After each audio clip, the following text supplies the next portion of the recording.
Credo Mobile fights hard to enact progressive change and defeat regressive policies. Majority Report viewers can get up to $350 credit towards switching to the only progressive phone company. Go to credomobile.com/Sam right now.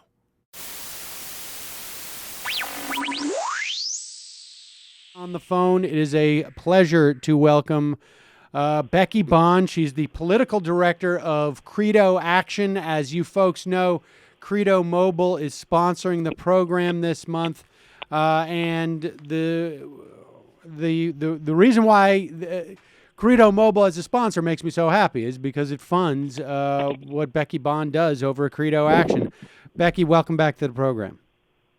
Well, Sam, it's so great to be on the program. This is one of the very few places where you're actually discussing what's happening in Washington, D.C., what's at stake, and what people can do. So we're thrilled to be sponsoring the program and to be talking to you today. All right, so I want to first start off on, I don't want to spend too much time on it because, you know, the other day I was convinced that I would never have to talk about the idea of Social Security being cut in any type of grand bargain after Harry Reid was very explicit on the topic. But it maybe moments after those words came out of my mouth, Gene Sperling, I think it was, President Obama's top economic advisor, was in, I don't know who he was speaking to, but he was basically coming out saying, look, Democrats are going to have to swallow cuts to Social Security and Medicare. So that plan went out the window. But I know that you guys are helping organize on this to pressure Dick Durbin and on behalf of Bernie Sanders. Tell us about that. Well, you know, this is one of those situations where it's really the White House versus the rest of the country, and you know, Democrats and Republicans and independents down the line, the voters, they do not want to see these benefit programs cut. But people in Washington D.C., when the White House says you're going to have to suck it up and vote for this, some Democrats believe that. And you know, Sam, it takes two people for a lie to work. Right, the person that says it and the person that believes it. And so Democrats will only have to vote for this bargain if they decide to vote for this bargain. So we're in the trenches fighting, and we've got a lot of help on our side. Senator Bernie Sanders from Vermont is on the budget committee, and he is really, the conference committee, and he is really coming out slugging. And what's so exciting about Bernie Sanders and the new role he's taking in this fight is normally Sanders is out there making speeches on his own, but this time it's different. He's got groups from Social Security Works to Move On to Campaign for America's Future to DFA to Credo backing him up on this, and he has sent messages out to our members, getting them ready for a fight that he's going to lead, and I think over 500,000 people have signed up to help him convince Democrats to hold the line, so we're working on that. So there's good Democrats, and then there's wavering Democrats like Senator Dick Durbin, who really is a progressive champion. I mean, this is a guy who introduced the DREAM Act. I mean, he's a stand-up guy, but he's also very close to the president. And so our members have been calling him, specifically his constituents in Illinois, taking him to task over comments he made on Fox Sunday News, you know, saying that we've got to take a look at cutting these social programs. You know, he's very close to the president. We need to send a message to these Democrats in Washington, D.C., that you know, they may be getting pressure from the White House, but the pressure they're going to feel from people in their districts, people in their states, and then also grassroots activists nationwide is going to be tremendous. And we need to make them more afraid of us than they are of the White House.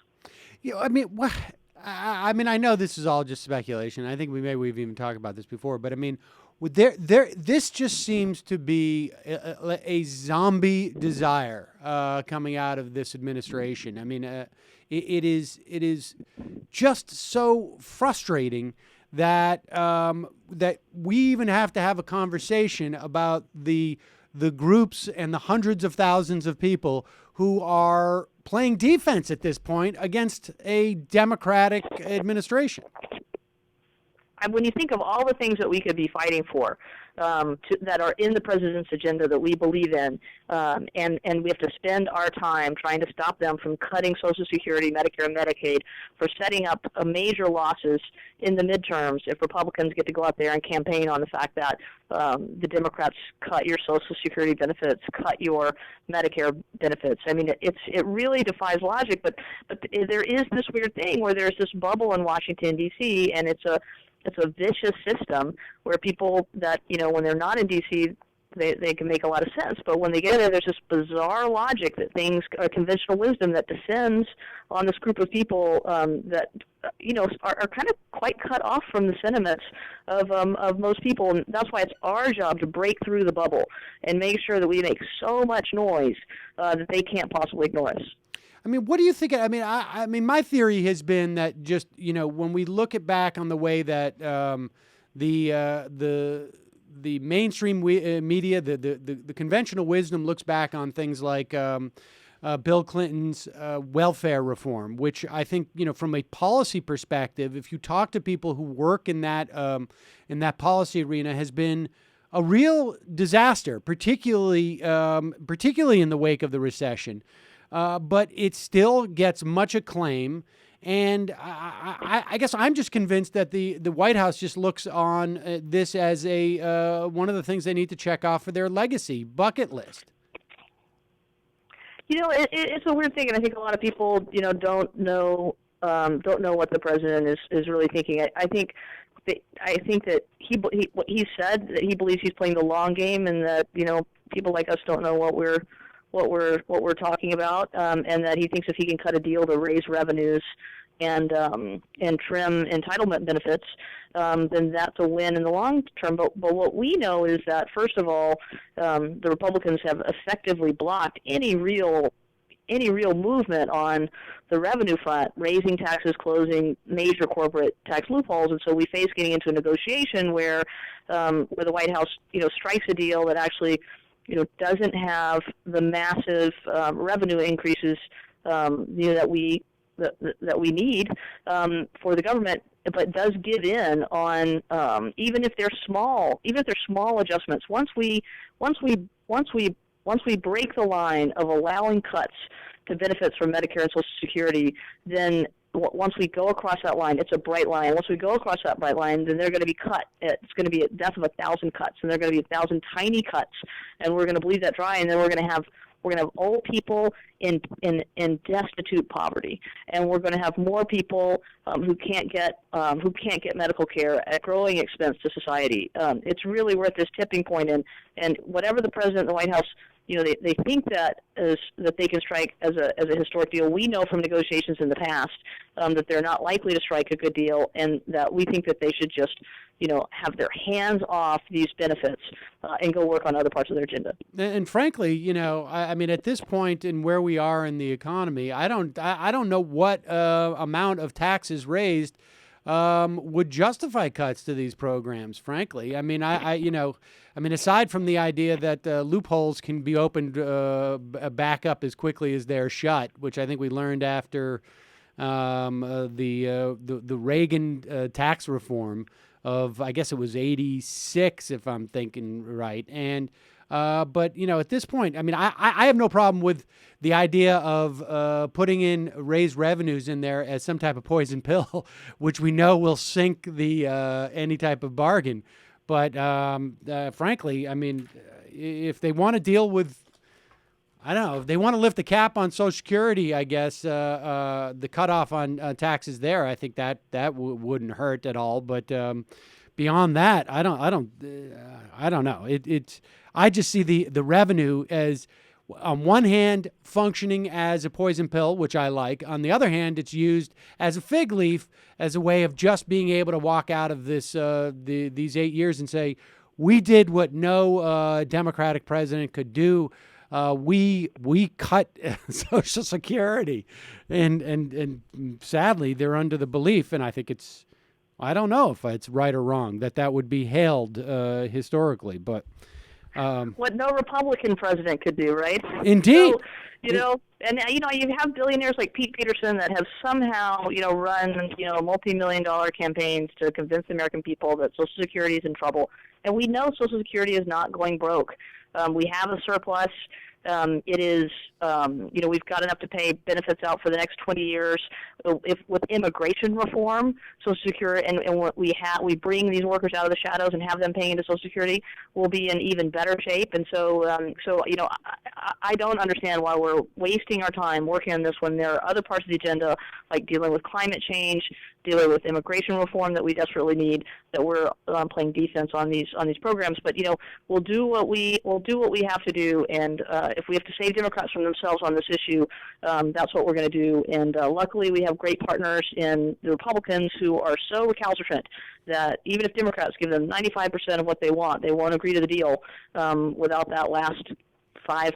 So the radical Republicans may be our best partners in this fight because they'll stick it out for such a great deal, 100% of their agenda, that even maybe the White House will not be able to come to an agreement to cut these programs. Indeed. Well, all right, let's move on to I had mentioned these two bills that are winding their way through the Senate and the House right now in response to the ongoing revelations of the NSA surveillance.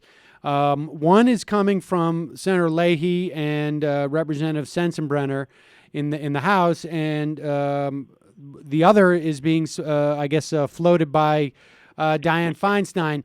Tell us about these two bills and why you guys are supporting Leahy and Sensenbrenner's bill. Okay, well, so this is something which is of just particular import to us, as not only are we a social change organization that fights for Fourth and First Amendment rights, but we're also a telecom carrier, and so the revelations that the NSA was not only conducting widespread warrantless wiretapping, which we do through abuse of national security letters that come with a gag order that request private information about U.S. citizens without any court order, or allowing a telephone company or an internet company to even say that this information had been requested by the government. Very, very, very few ways to fight back. Now we find out with the Snowden revelations that the NSA is just sucking up virtually every phone record of every American suspected of no wrongdoing at all. And so there's actually three things that are happening right now. The first is not being talked about very much because it has very little chance of movement in the near future. But Rush Holt has a bill called it's to repeal the Surveillance State Repeal Act. The Surveillance State Repeal Act, and this would repeal the Patriot Act and then also the FISA Amendments Act that has led to all this warrantless wiretapping. So I think it's important to say that the person that's actually leading on this is Rush Holt. But now there's a very interesting dynamic coming out of the Senate where you have Sensenbrenner, who was one of the original authors of the Patriot Act, joining with Senator Leahy, the chair of the Judiciary Committee of the Senate, and they have a bill, the Leahy-Sensenbrenner Act, which would end the bulk collection of Americans' phone records, and would also add a small modicum of transparency where national security letters are concerned, in which it would allow companies that receive national security letters, which are unconstitutional requests that do not come with court order, that receive these requests to report on a quarterly basis roughly how many of these requests they received. Nothing about them, but sort of round it to the nearest 100, so that we could start to get an idea of the extent of how many of these unconstitutional requests the government because as it stands is pushing now, on internet providers. As it stands now, when you get one of these letters, you are barred from actually saying that you got one of these letters. Yeah, so if a company, receives a national security letter that doesn't come with a court order and they want to question it, they can't say anything, right? No company can say whether they have or have not received a national security letter, and that comes with a gag order. Now, this gag order has been declared unconstitutional in federal district court, and it's moving. The government is appealing. It's moving to the federal appellate level, but it doesn't stop the practice. So currently, the government can just send a letter saying hand over these records, and you can't tell anyone, and there's no judicial review court order. I mean, it is clearly unconstitutional, and then we don't even know the extent to how many of these are happening. So the security state has really been growing expansively, and I think with the Snowden revelations, it really hit home for a lot of Americans, because not only was this happening to some kind of unknown number of Americans who were getting their records through national security letters, but everyone's phone records are being collected. So the great thing about this Leahy-Sensenbrenner bill is that if we can get this passed, it would end that bulk collection. But it doesn't do anything about the current status quo with these unconstitutional national security letters, and the general level of NSA abuse that we knew about before the Snowden revelations. Now, it's really important, though, and we're endorsing this even though it's, you can't even call it a half measure because it's such a small step, but an important one because, since September 11th, we haven't been able to push any reform of the anti-constitutional surveillance measures that passed. And we learned with the report that, we're tapping Angela Merkel, the Chancellor of Germany's phone, and the President didn't even know about it. So it's clear that the NSA has gone rogue. This would stop one of the worst abuses that we know of, right? The Leahy-Sensenbrenner bill. The danger is that Senator Dianne Feinstein, who's a Democratic senator from California, who's incredibly conservative on these issues and has opposed any kind of oversight of the NSA since these revelations come out. And in fact, her committee has just simply not done its job of investigating or providing oversight. And she has, basically what we see is a sham bill that purports to rein in the NSA and stop them from tapping the phone of other world leaders. And it's going to compete with this real reform bill. So it's really important. We're trying to get the word out that we need to pass the Leahy-Sensenbrenner bill. This bill in the House is supported by one of the authors of the Patriot Act.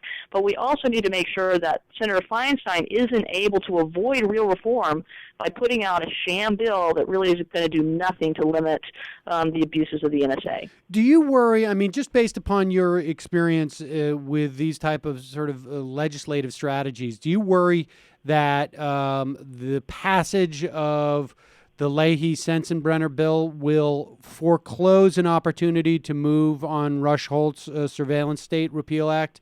In other words, and you've said that you perceive this as almost a half measure. Do you worry that almost half measures end up sort of letting the air out of the tires, as it were? So this is such a great strategy question, and it's one that we discuss here at Credo all the time. On a lot of issues, we really represent the left flank, and I think back to our fight over the public option for health care, and I think that if Credo had argued for universal health care, instead of arguing for the public option, when the time came to compromise, we might have gotten the public option. And since then, we've really focused on, do we support bills that only get part of the work done, right? Because once they pass, then often things are over. Right. I think the chances of the federal government taking any real steps to rein in the unconstitutional spying of the NSA is virtually zero, and that the only way we're going to stop this is through the courts, and there are a number of cases moving through the courts. And so for us, the real strategy on this is making sure that the president appoints all the open seats on the judiciary with, fair-minded constitutional scholars, who understand the issues and who will protect the Fourth and First Amendment. So the only real way to roll back the worst abuses is going to be through the courts. That's what we think is going to happen. Now, does that mean we quit fighting? No. And so that's why we support Rush Holt's Act, and I think it's important for Congress to face this and be on the record on a regular basis. Now, this massive collection of innocent Americans' phone records that's happening on a daily basis, I think this is so egregious that it's worth, if there is, because of a perfect storm of what's happened, the White House has turned against the NSA because of a debacle around Angela Merkel, the Chancellor of Germany, and if there is a moment where it's possible to roll back this one terrible thing, we think it's important to do that. But we also think it's important to be clear that this is only stopping one of the worst abuses that we know about, right? That we know about. So this is a hard decision, and you ask a great question, and it's a question that I'm sure that your listeners struggle with too, which is what is it that we want to ask for? How do we want to ask for it? And how do we want to hold our members accountable? And we need people. We need some civil libertarians to oppose this bill, the Leahy-Sensenbrenner bill, because it's not strong enough. But for those of us, as a phone company who feels responsible for the privacy of our members, we can't protect them from the NSA, scooping up and collecting all of their phone records. We can't do that as a phone company. But as advocates, we feel a special responsibility that there's a chance that there's a moment in Congress where it's possible to solve this one problem, this one heinous abuse of our rights, then we feel like we need to do everything we can to pass that. And I know you got to go in just a minute or two, but and presumably, if on a quarterly basis you're able to put out, we've received X number of national security letters, that may provide more fodder for any type of political response to this, right? I mean, because right now we're just in the dark. People, I would imagine that when people presume how many of these national security letters go out, they they would assume it's less than it is. Right. I mean, the fact is we don't know, right? And we know that James Clapper has essentially lied when talking about programs before. We don't have any idea what's going on. But the idea that it's a sad state of where we are in terms of our civil liberties, that it would be a big win for companies to be able to say to the nearest hundredth how many of these requests that they had received and not be able to say anything else or risk go to jail. Right? You can't say whether you have right now. You can't say whether you have or have not received a national security letter, and if you do, then you can go to jail.